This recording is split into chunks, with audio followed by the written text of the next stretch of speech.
Viva Voz, com Vera Magalhães.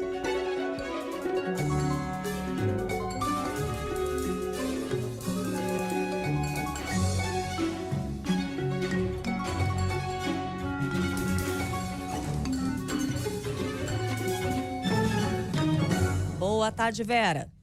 Boa tarde, Cássia. Boa tarde, Marcela, todos os nossos ouvintes e também espectadores. Oi, Vera, boa tarde.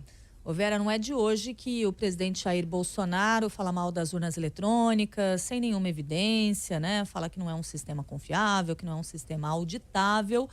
Mas, mais recentemente, o tipo de crítica do presidente ao nosso sistema eleitoral e a tudo que compõe esse sistema vem mudando um pouco. Essas críticas estão mais diretas, estão direcionadas a alguns membros do Tribunal Superior Eleitoral. O que está por trás disso, hein, Vera? Estão mais diretas, estão direcionadas particularmente a membros do TSE, Cássia, e agora elas já vêm seguidas de manifestações dele a respeito de que não vai aceitar o resultado.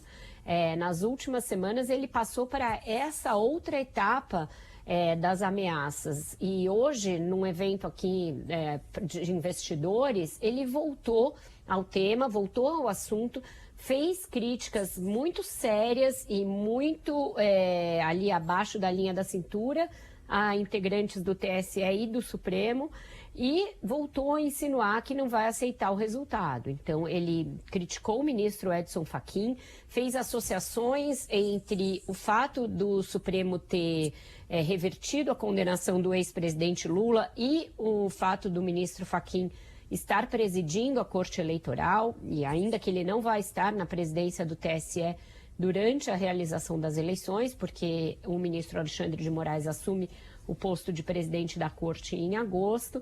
Ele também fez menções ao fato de uma decisão do ministro Fachin, depois referendada pelo restante do Supremo, falando que não pode haver operações policiais nos morros do Rio de Janeiro durante a pandemia, que não poderia haver, uma decisão, aliás, que foi sistematicamente descumprida pelas forças de segurança, mas ele associando o ministro Edson Fachin ao narcotráfico, dizendo que ele deu uma mãozinha ao narcotráfico.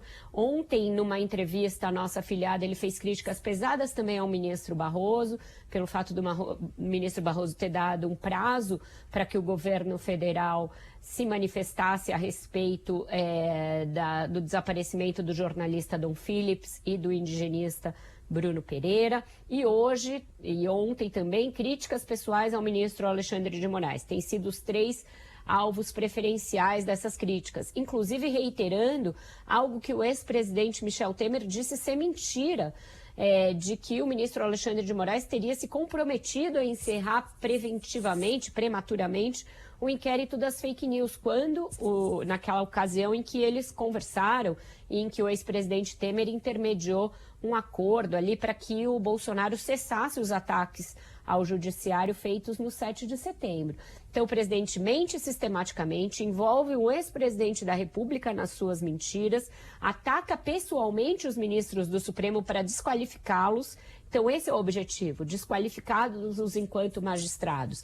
Dizer que eles não são isentos para estar à frente do processo eleitoral brasileiro e, com isso, descredibilizar todo o processo eleitoral. Então, ele descredibiliza, de um lado, os equipamentos, que são as urnas eletrônicas, e de outros magistrados que presidem a eleição, para justificar a sua já anunciada disposição de não aceitar o resultado do pleito, qualquer que seja ele.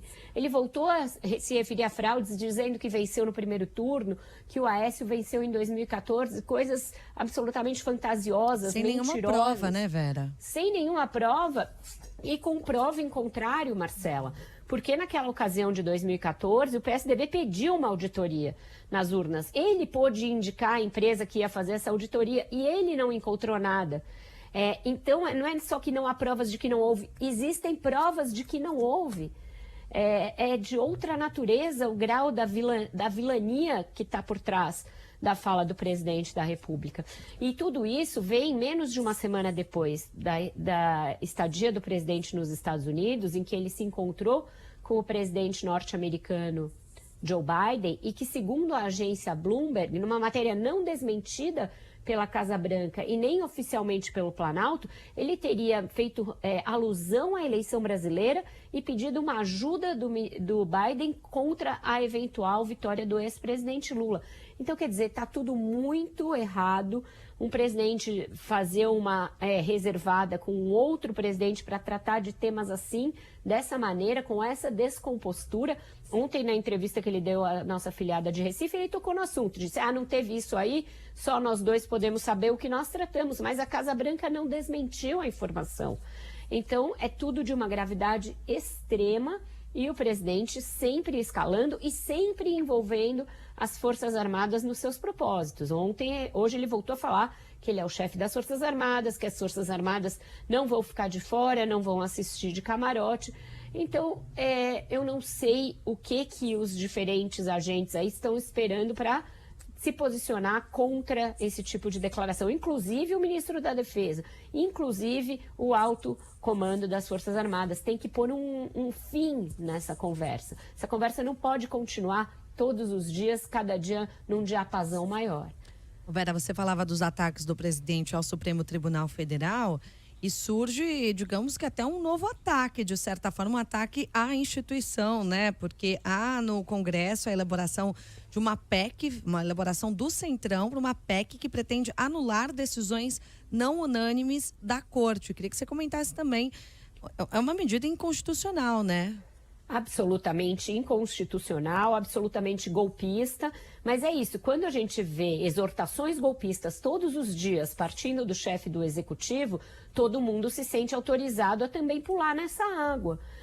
O presidente da Câmara, Arthur Lira, e os seus apaniguados, os seus aliados, elaboraram essa PEC que já tem texto escrito e que está sendo defendida em on por deputados do PL e do Republicanos e do PP, que diz simplesmente que medidas não unânimes, decisões não unânimes do Supremo Tribunal Eleitoral podem ser revistas por decretos legislativos e que decisões que eles, do Congresso, considerem inconstitucionais podem ser revistas também.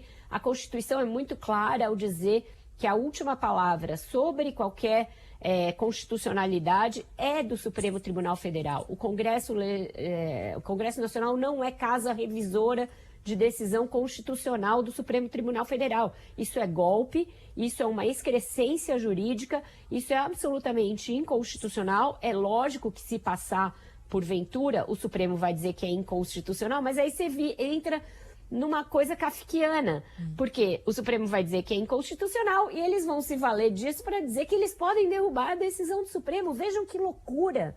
Tem que ser morto no nascedouro, esse absurdo. O senhor Rodrigo Pacheco, que é um jurista, que preside o Congresso Nacional, tem de dizer alto e bom som que essa excrescência não será sequer analisada nas comissões de Constituição e Justiça, nem da Câmara e nem do Senado. E que se ainda que passe na Câmara por obra e graça do senhor Arthur Lira, ele não deixará prosperar no Senado. É isso que se espera de um democrata num momento de tamanha gravidade que o país enfrenta, com ameaças diárias à sua democracia, ao seu processo eleitoral. Ele não pode deixar essa bizarrice seguir adiante por mais um dia sem se manifestar. O senhor Rodrigo Pacheco tem de vir a público e dizer que ele não admitirá tamanha excrescência e que isso não vai passar no Senado, porque a gente não pode mais brincar com a nossa democracia. Tem gente demais brincando com uma democracia tão jovem e ainda tão frágil. É isso, Vera. A gente estava aqui bem no comecinho do programa, né? Acho que essa foi uma das primeiras informações da abertura hoje do CBN Brasil, nossa reportagem em Brasília, falando dessa ideia aí que a gente espera, como você salientou, que morra no nascedouro. A gente vai continuar acompanhando e a Vera Magalhães volta mais tarde na nossa programação e volta amanhã também aqui no CBN Brasil. Até mais tarde, Vera. Até mais tarde, gente. Um ótimo jornal para vocês. Obrigada, Vera. Até.